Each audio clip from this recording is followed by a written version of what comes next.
On Bristol News, suck it and see. Amid council cuts, can people power save lollipop men and women as thousands sign petition?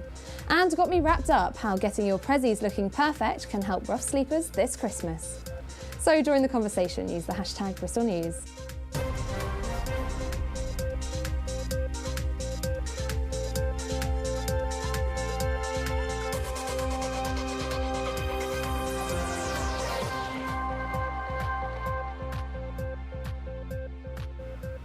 Hello and welcome to the programme. Bristol could be faced with a book drought if a deal to buy them falls through. The City Council buys publications for all 28 local libraries in bulk and in turn gets a discount on its £500,000+ spend. But with dwindling visitors, the numbers don't add up. Libraries, once a popular place to spend an afternoon, now they're looking emptier than ever. But it looks like they're likely to stick around as the council's spending over £500,000 on reading material for them.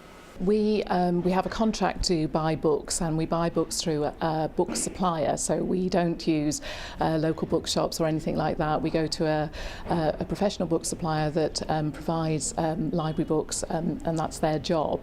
The contract expires in March, and so we're asking for to go back out to tender to get a new contract for the next 5 years. It's not a question of the fact that we can't have libraries, but what we will have in the future may look very different. We're standing in a beautiful, very old listed building here, but yet modern libraries look very different to here, and people love both. So I think we will adapt. I can't imagine of a time when we won't have books and we won't have libraries, but equally we have to adapt to what people are asking from us, and also the different formats. So change will be coming. With everything moving online, only 1 in 16 of us now use libraries, and more are facing closure each year. Despite this, it seems most of us don't want to see them become a thing of the past.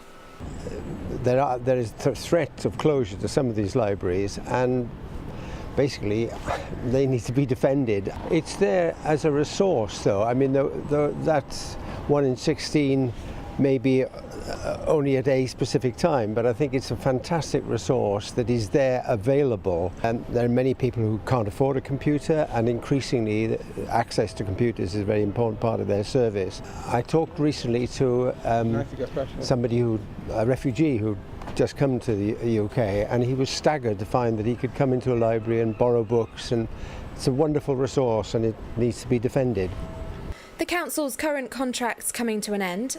They have until March to decide whether or not they'll continue to spend money on libraries. We know we've got to change. We have to adapt to the resources we have, the budgets we have, and also what the public are asking from us. We don't want to keep a traditional model if the public are telling us something different, and equally we have to cut our cloth accordingly.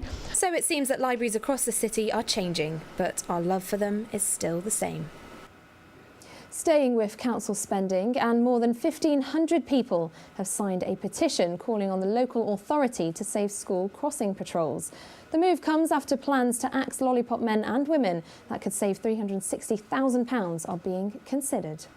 Neil's a lollipop man for Baydocks Wood Primary School here in the city, but school crossing patrollers could become a rare sight as the council are considering sacking them all to put aside money in their budget. Yeah, it's very upsetting actually, because we're an integral part of the community, and that children's safety is ultimately the priority here, and I don't think they're taking that in consideration.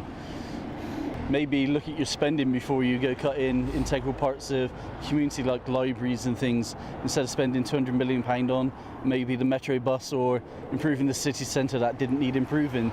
So maybe think about that, and maybe not line your pockets when you get your pay rises, or then spend £17 million on doing up the council house. We've had a staff survey, so we'll know around about January the 5th. They're having a consultation January the 5th, so any time after that. Mums, dads and even teachers aren't happy about the news, with some starting petitions and others protesting.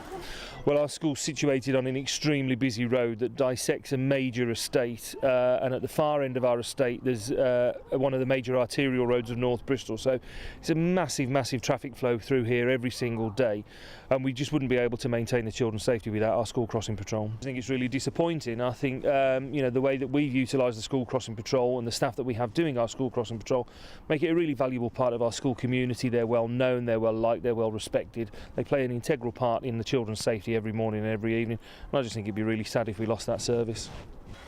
But despite the confusion and backlash from residents across Bristol, the council say there's a few other ways they could save the money they need.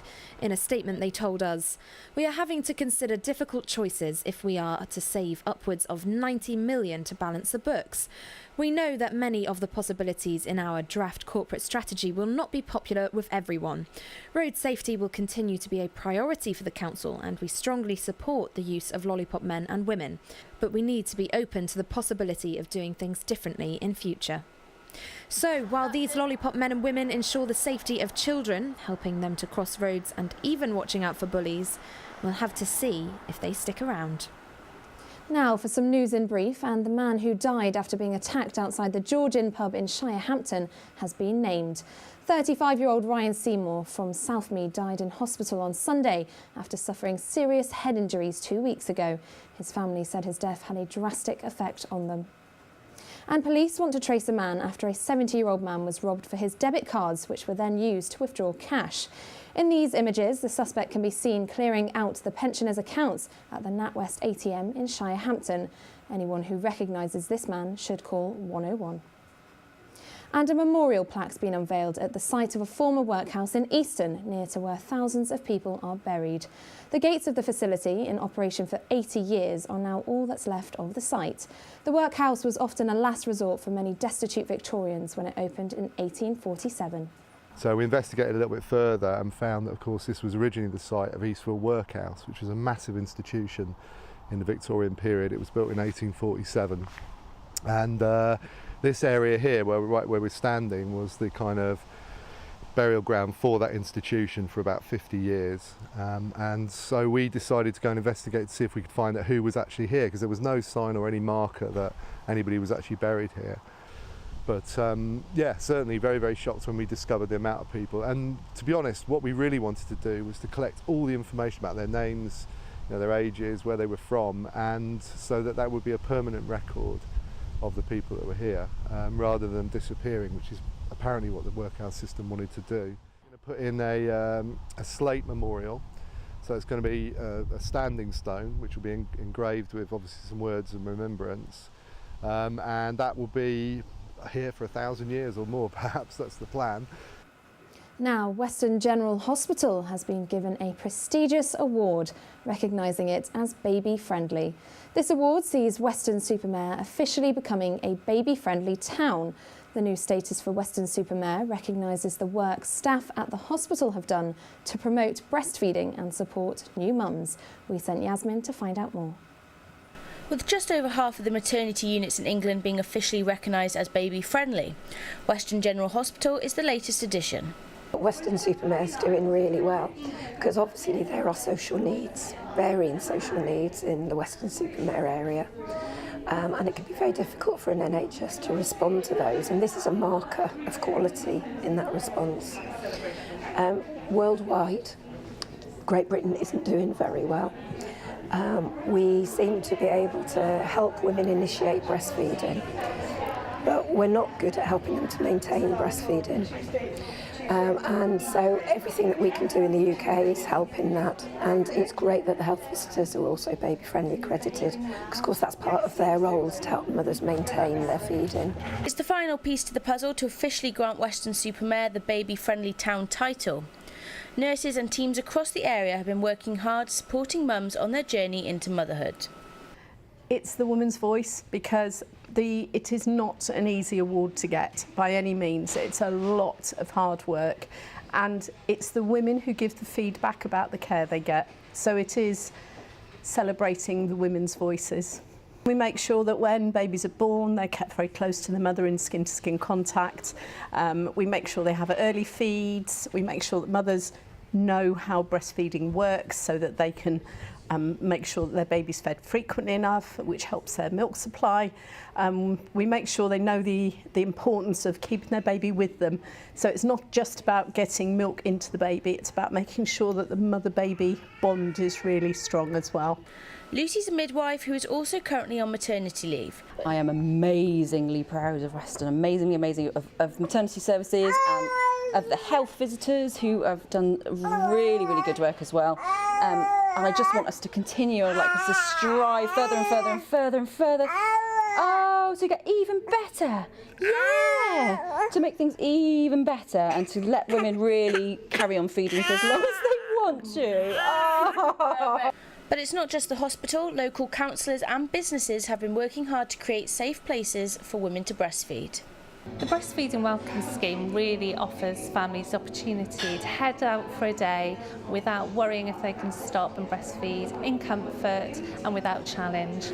And what we've seen with the wonderful take-up in Weston-super-Mare, the number of businesses that signed up to the scheme has doubled this past year. And what we've seen is Weston-super-Mare as a town really enhance its tourism offer, making it a real true family-friendly destination.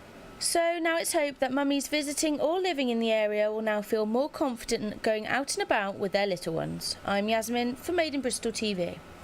Some breaking Bristol news to bring you whilst we've been on air. IBF World Bantamweight champion Lee Haskins has been forced to withdraw from his upcoming world title defence in Kyoto in Japan on New Year's, even due to a new leg injury sustained in training. Haskins says he is gutted to pull out of the fight. This is Bristol News, the biggest stories from across the city. Still ahead, got me wrapped up how getting your prezzies looking perfect can help rough sleepers this Christmas. And 100 years young, we meet the Eastern legends celebrating a century. Comment on the story so far, #Bristol News.